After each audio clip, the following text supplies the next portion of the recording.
আসসালামু আলাইকুম।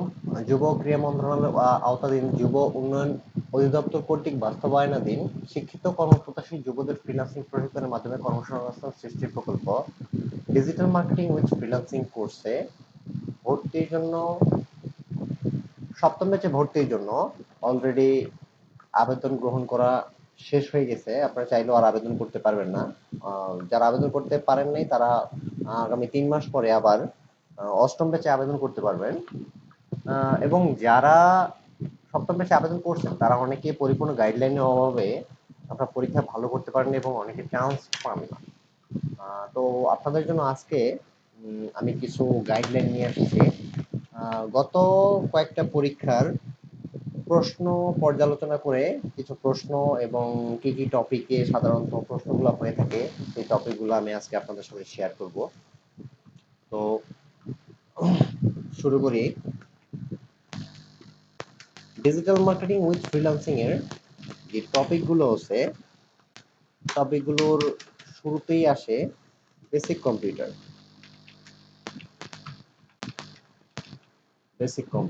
Basic computer বলতে আপনার কম্পিউটার ফান্ডামেন্টাল কিছু শর্ট ফর্ম আসতে পারে। তারপর কম্পিউটার কি, উইন্ডোজ অপারেটিং সিস্টেম কি বা অপারেটিং সিস্টেম কি, কি কি অপারেটিং সিস্টেম আছে, নেটওয়ার্কিং কি, অথবা কম্পিউটার বিভিন্ন যন্ত্রের নাম যেমন ইনপুট ডিভাইস, আউটপুট ডিভাইস, তারপর কোনটি ইনপুট আউটপুট ডিভাইস, র্যাম কি, রোম কি, পিসি কি, ল্যাপটপ কি, সেই জিনিসগুলো আপনারা একটু ভালো করে দেখবেন বেসিক কম্পিউটারে। তাছাড়া মনিটর, কিবোর্ড, এগুলো সম্পর্কে কিছু আসতে পারে। আই মিন ওভারঅল আপনি যদি চিন্তা করেন তাহলে একটা কম্পিউটারের মধ্যে যাবতীয় যে যন্ত্রাংশগুলো আছে যন্ত্রাংশগুলো কিছু নাম আসতে পারে। তবে আপনাদেরকে একটা কথা বলে রাখি, এগুলা যে একবারে আসবেই এরকম কিছু না। আমি জাস্ট কয়েকটা পরীক্ষার প্রশ্ন পর্যালোচনা করে আহ, এগুলো তৈরি করা।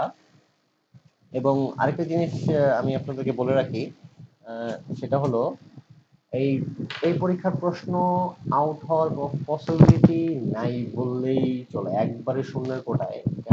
কারণ আপনার প্রশ্নটাও রেখে দেয় এবং আপনার ফোন জমা দিয়ে পরীক্ষার হলে ঢুকতে হয়, যার কারণে প্রশ্নের ছবি তোলা একবার ইম্পসিবল। সো কয়েকজনের সাথে কথা বলে কিছু টপিক আমি নোট করেছি যেগুলো আপনার সাথে শেয়ার করবো আজকে।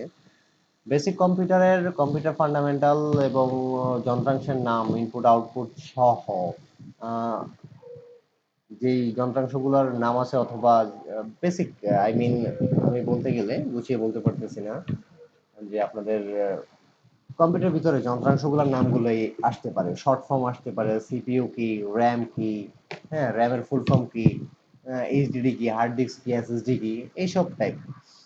তারপরে আছে ডিজিটাল মার্কেটিং। ডিজিটাল মার্কেটিং এর মধ্যে অনেকগুলো ধাপ আছে, যেমন আপনার এসএমএম, সোশ্যাল মিডিয়া মার্কেটিং, তারপর এসইও, এসইও, এই জিনিসগুলো আছে। এই জিনিসগুলো থেকে আর কিছু প্রশ্ন অবশ্যই থাকে, তবে সবচেয়ে বেশি থাকে এসএমএম থেকে। হ্যাঁ, যেটা সোশ্যাল মিডিয়া মার্কেটিং, অথবা থাকতে পারে যেমন ইমেল মার্কেটিং। হুম, সবচেয়ে বেটার হবে আপনার হলো ডিজিটাল মার্কেটিং এর যতগুলো টপিক আছে সেই সম্পর্কে কিছুটা আইডিয়া নিয়ে যাওয়া, যাতে করে যে কোনো জায়গায় ডিজিটাল মার্কেটিং যে কোনো জায়গা থেকে প্রশ্ন আসলে আপনারা সেখান থেকে অ্যান্সার করতে পারেন। তারপরে আমাদের পরের টপিকে আছে office application.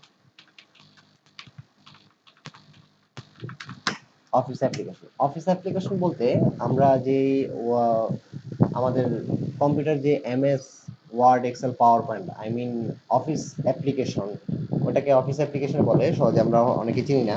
Microsoft office application বা সংক্ষেপে এমএস অফিস। তার মধ্যে কয়েকটা অ্যাপ আছে যেমন বা সফটওয়্যার অ্যাপ বা সফটওয়্যার আছে, যেমন আপনার MS Word, MS Excel, MS PowerPoint, MS Access, এরকম কিছু অ্যাপ্লিকেশন আছে। এই সম্পর্কে এগুলোর কিছু শর্টকাট কমান্ড, যেমন মনে করেন কন্ট্রোল সি তে হলো কপি, কন্ট্রোল এ তে অল সিলেক্ট, এরকম কিছু শর্টকাট কমান্ড অবশ্যই দেখে যাবেন। তারপর এক্সেল এর মধ্যে আপনার সেল নাম্বার, রো নাম্বার, কিভাবে একটা ইতে অ্যালাইন করা যায়, একটা টেক্সটকে অ্যালাইন করা যায়, এগুলো কিভাবে প্রিন্ট করা যায়, এই যে কয়েকটা শর্টকাট কমান্ড আপনাকে মাস্ট বি মুখস্থ রাখতেই হবে।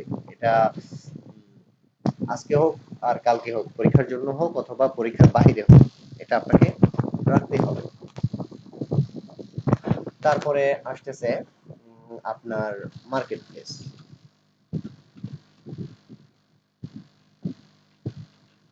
যেহেতু ডিজিটাল কোর্সের নামে digital marketing with freelancing, I mean freelancing করার জন্য আপনাকে মার্কেট প্লেস সম্পর্কে ধারণা অবশ্যই রাখতে হবে। এবং কিছু কিছু মার্কেট প্লেসের নাম আমি বলে দিচ্ছি, যেমন ফাইবার, ফাইবার, আপওয়ার্ক। এখন তার আগে আমি আপনাকে বলে দিই মার্কেট প্লেস জিনিসটা কি। যেখানে সাধারণত আপনি কাজটা শেখার পরে যেখানে আপনি ক্লায়েন্ট হান্টিং করতে যাবেন, যেখান থেকে কাজটা পাবেন সেটাই হলো গিয়ে মার্কেট প্লেস। এর মধ্যে আছে জনপ্রিয় আছে ফাইবার আছে, আপওয়ার্ক আছে, ফ্রিল্যান্সার আছে, ট্রুল্যান্সার আছে, কে ওয়ার্ক আছে, লেজিট আছে, অনেক আছে, অসংখ্য আছে। তার মধ্যে জনপ্রিয়, সবচেয়ে জনপ্রিয় ফাইবার এবং আপওয়ার্ক। সো দুইটা দিলাম। দেন আপনাদের আছে হলো about freelancing, about freelancing, I mean freelancing এবং ফ্রিল্যান্সার সম্পর্কে। যেমন আপনি কেন ফ্রিল্যান্সার হইতে চান, বা ফ্রিল্যান্সিং নিয়ে আপনার স্বপ্ন কি, এই টাইপের কিছু কোশ্চেন থাকতে পারে। হুম, অথবা একটা ফ্রিল্যান্সারের ডেইলি টাস্ক, এটা গত ব্যাচে, গত ষষ্ঠ ব্যাচে দেখা গেছে যে আসছে যে একটা ডেইলি ফ্রিল্যান্সারের ডেইলি লাইফ কিরকম হইতে পারে, বা কিভাবে সে একটা দিন শেষ করে, সেটা এসেছিল। তারপরে হলো graphic design, graphic design, graphic ডিজাইনের সফটওয়্যার গুলোর নাম আসতে পারে এবং কোন সফটওয়্যার দিয়ে কি কাজ করা হয় সেই এমসিকিউ গুলো আসতে পারে। যেমন মনে করেন ইলাস্ট্রেটর, ফটোশপ আছে, কলড্র আছে, আরো অনেকগুলো সফটওয়্যার আছে, ফিগমা আছে। আর কোথা থেকে প্রশ্ন আসবে এটা বলা অসম্ভব। তবে গ্রাফিক ডিজাইনে সাধারণত আমি ধারণা করতেছি আপনার ইলাস্ট্রেটর এবং ফটোশপ থেকেই প্রশ্নগুলো সবচেয়ে বেশি আসে, কারণ সবচেয়ে ইউজ করা সফটওয়্যার এই দুইটাই। আবার আরেকটা জিনিস আসতে পারে যেমন অফিস অ্যাপ্লিকেশন এবং গ্রাফিক ডিজাইন দুইটা ক্ষেত্রে, যেমন অ্যাডোবি ফটোশপ, ফুল ফুল নেম অ্যাডোবি ফটোশপ বা অ্যাডোবি ইলাস্ট্রেটর, এটা কোন কোম্পানির? এটা সাধারণত একটা অ্যাডোবি নামক একটা কোম্পানি, আর টোটাল নাম হলো অ্যাডোবি এএনসি। আর অফিস অ্যাপ্লিকেশনের এরকম আসতে পারে যে আসলে অফিস অ্যাপ্লিকেশন কোন কোম্পানির, এটা হলো গিয়ে মাইক্রোসফটের। ঠিক আছে, মাইক্রোসফট অথবা উইন্ডোজ অপারেটিং সিস্টেম কোন কোম্পানির, মাইক্রোসফটের, এর প্রতিষ্ঠাতা কে, বিল গেটস। এই টাইপের কিছু প্রশ্ন আসতে পারে, খুব আহ, সহজ, এত বেশি কঠিনও কিছু না। জাস্ট আপনার নিজের আত্মবিশ্বাসটা ধরে রাখতে হবে এবং সব অ্যান্সার করে আসতে হবে। তারপর আসতে পারে ওয়েব রিলেটেড, হ্যাঁ, ওয়েবসাইট। একটা সাধারণত একটা ওয়েবসাইটের মধ্যে কিরকম, সরি, একটা ওয়েবসাইটের মধ্যে না, একটা ওয়েবসাইটের মধ্যে কিরকম ট্যাগ ব্যবহার করা হয়, যেমন হেডিং, সবচেয়ে বড় হেডিং H1, এই টাইপের কিছু ট্যাগ। তারপরে এই ট্যাগ যেটা লিংক করার জন্য ব্যবহার হয়, ইমেজ ট্যাগ, ইমেজ ব্যবহার করার জন্য, ইমেজের জন্য ব্যবহার করতে হয়। এই জিনিসগুলো সাধারণত দুই একটা আসতে পারে। হুম। তারপরে সবচেয়ে কম আসার মধ্যে আছে ওন। শেষে আপনার ওন সম্পর্কে, মানে নিজের সম্পর্কে আপনাকে লিখতে বলা, আহ, বলা হইতে পারে। সো আপনি সেখানে নিজের সম্পর্কে লিখবেন, আহ, আহ, নিজের সম্পর্কে লিখবেন। এই ছিল মোটামুটি আপনার একটা আহ, পরীক্ষার লিখিত পরীক্ষার প্রশ্নের যে আমাদের টপিক গুলা। তো আপনাদের একটু আমি বলি যে লিখিত পরীক্ষাটা কিরকম হয়। লিখিত পরীক্ষাটা সাধারণত দুই রকমের হয়। একটা হলো গিয়ে সিকিউ এবং দুই হলো গিয়ে এমসিকিউ। এমসিকিউ, যেমন আমি বলি আপনাকে ওন যে ব্যাপারটা, এই জিনিসটা সাধারণত সবসময় দেখা গেছে আপনার সিকিউ আকারে আসছে, মানে লিখিত, আপনাকে এটা লিখতে হবে। হ্যাঁ, আর বাকিগুলা আরো কিছু আছে, কিছু সিকিউ আসতে পারে, কিছু একের আসতে পারে, কিছু দুইয়ের আসতে পারে, অথবা চারের আসতে পারে, এরকম আসতে পারে সিকিউ এবং এমসিকিউ। তারপরে আসতেছে আপনার পরীক্ষা পদ্ধতি।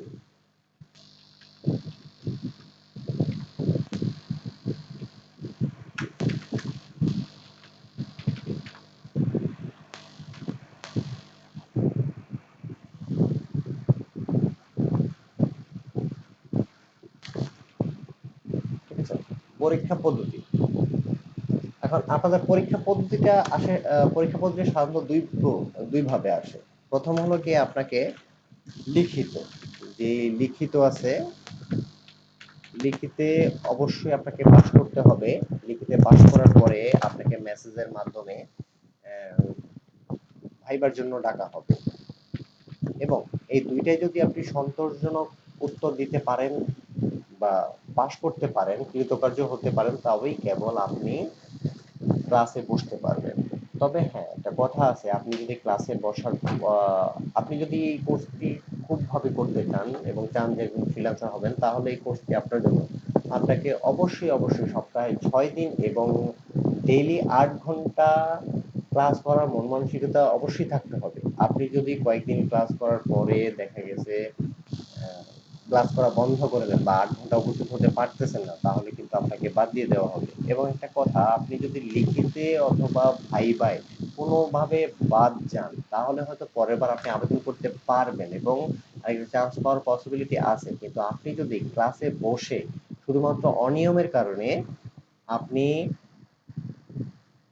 বাদ পড়ে যান, তাহলে আপনি আর কখনো আপনি আবেদন করতে পারবেন না, বা আবেদন করতে পারলেও আপনাকে আর কখনই নেওয়া হবে না। সাধারণত এই ছিল আমাদের পরীক্ষার গাইডলাইন। আই হোপ আপনারা খুব ভালো, আমি খুব ভালো বুঝাইতে পারিনি, তারপরও খুব তাড়াহুড়োর মধ্যে, যেহেতু আজকে 19 তারিখ, আমাদের এই শেষ হয়ে গেছে, আবেদনের মেয়াদ শেষ হয়ে গেছে, এবং খুব তাড়াতাড়ি এক্সাম শুরু হবে, তাই খুব তাড়াতাড়ি আপলোড করা। ধন্যবাদ, সবাই ভালো থাকবেন, সুস্থ থাকবেন। আল্লাহ হাফিজ।